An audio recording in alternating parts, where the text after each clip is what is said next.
The government have been humiliated this week, like in a way that no one expected, or certainly no one could see coming. Since it was the beginning, it's the beginning of the thing. They've only been in power a year. They have like 172 majority. They should not be being defeated like this. And yet here we are. And it was so predictable in a way, because when Rachel Reeves had her first proper budget in the autumn, it became clear that one of the places she was going to save money was through PIP, saving money from payments made to people with disabilities to allow them to be independent. Wasn't a very popular thing to say back then, right? A lot of time has passed. It's November, a lot of time has passed. And more MPs have been lining up to say, this isn't okay. We're not happy with that. And the reason for that is constituents, people they represent, are going to see them and they're saying, I use my PIP for this. If that is taken away, I'm in real trouble. And when an MP hears that, they want to help their constituent because you've got to help your constituent. So increasingly, more and more people are going to vote against it. And then last week, we had 128 MPs, Labour MPs, sign a thing that said, we're going to vote against it, which means the vote's going to go down, and it's not going to happen. And the Prime Minister and the Deputy Prime Minister, everyone was saying, no, we're going to go ahead with this vote. Which didn't seem right, because if they know they're going to lose, why on earth would they go ahead with the vote? And they did go ahead with it. Even yesterday, day before yesterday, Liz Kendall was saying, these are some changes we're going to make, and these changes are going to win everyone over. So no one's going to lose PIP who's currently on PIP, for example, that kind of thing. And that looked like it might win. It might be useful. It might do anything like that. So yesterday, when the debate started at 2 p.m., Liz Kendall stood up and she said, vote for this. If you're not in favor of this, you're wrong. There's a moral need to reform the welfare thing. This is what we need to do. And then I was watching it. I don't know if you were still watching it, but I was watching it. Labour MP after Labour MP after Labour MP was standing up and saying, this is wrong.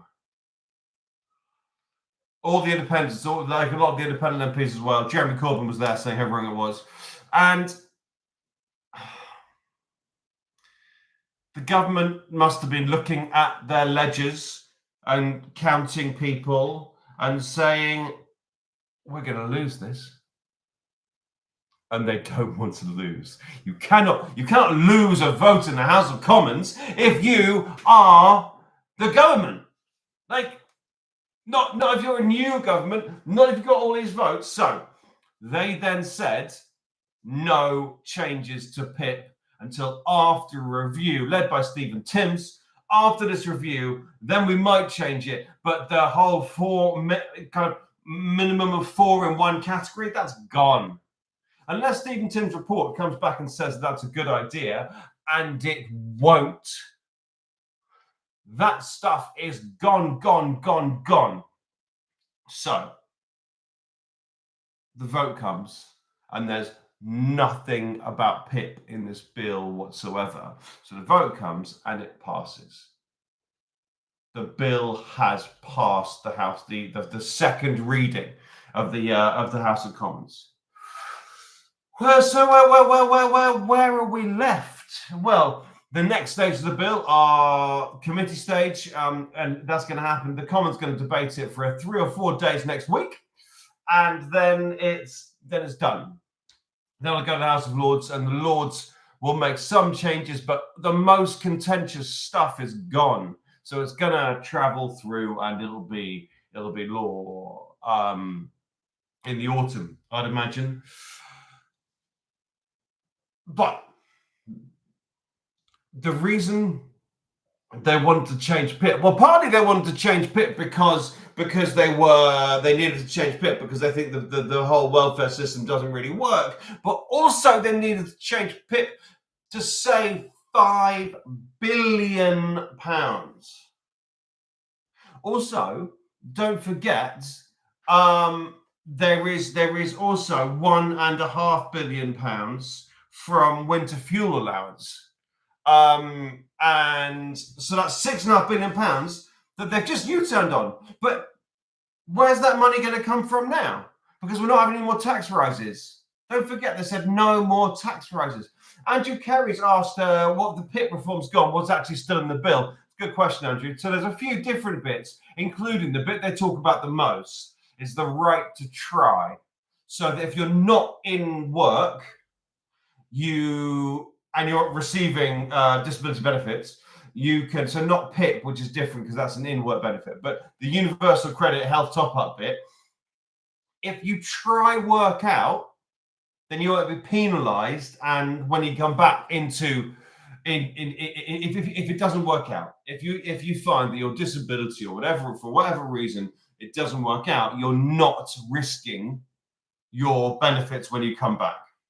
Right, and that's going to cost us some money, and it's no longer going to be paid for by the cuts to PIP. So that's again relatively expensive, not a massive expensive thing. There's also a slight uplift in the base rate of universal credit, I think, and there's other tweaks. These PIP measurements were the big thing. So it is a relatively thin bill. But the chaos that it shows, the chaos and destruction and misery and nothingness at the heart of this government, they cannot get big things through the House of Commons in their first year of government with 125 majority. I mean, it's incredible. And it's also what happens now, because trust in them is fundamentally weakened. Trust in the government, trust that they can get anything done is fundamentally weakened because people don't like something, they know the government will back down. Again, winter fuel allowance, PIP cuts, the grooming gang. I mean, that's not an expensive one, but the National Grooming Gang inquiry. Are they going to back down on child benefit cap? Nobody knows.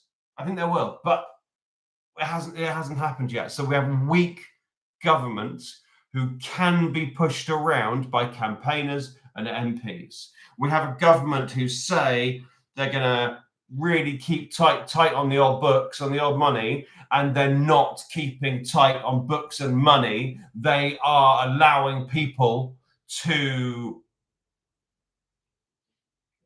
push them over. £6.5 billion of planned spending, of planned savings have now gone. But it's also left us with a disability community, a community of disabled people who feel like they're not safe in the hands of this government, who feel like they're not being supported.